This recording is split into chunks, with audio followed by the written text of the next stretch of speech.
Good evening, sir. Good evening, Mr. Singh. Like Chairman sir said, it's a very emotional time for all of us. Last 9 years has been incredible. Like it has been a great journey working with Professor Gopalan, and I had the privilege of working with him very closely during the last 9 years, right from the time he joined in until today morning. Right, we enjoyed a great relationship, and we did so many things together that I will lose the count. If I start talking about each one of them, it probably takes maybe several hours to do it.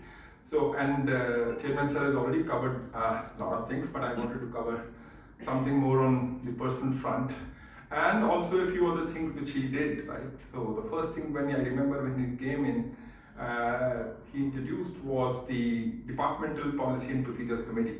Until that point in time, we had this head being the sole decision-making authority in each department in school, and he tried to democratize the working of the department. And I think it has now gone into our DNA, and every month, irrespective of which department, which school, I think people meet and take decisions on the key functioning aspects of each department in school. So that's a great input he made right at the beginning of his tenure. And I think the DPPC has now been formalized and is now kind of covered as a statutory body of the university.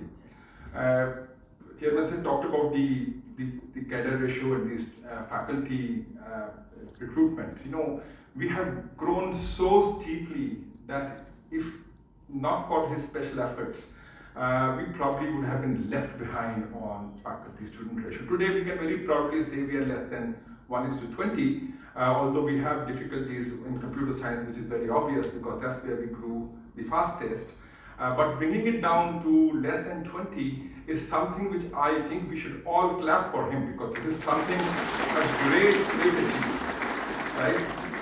Cadre ratio was, we always talked about it. I think 2014, before that, we could count on fingers, I think. Maybe there were 15 professors or something like that.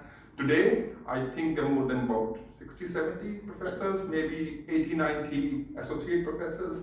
And in those days, you remember 9 years ago, what was the ratios, right? So I think we have corrected it, and he's put us on a path where this will only continue to get better. With the ICT and everybody putting us this requirement of 1:15, I think we are truly on the path to get there in times to come.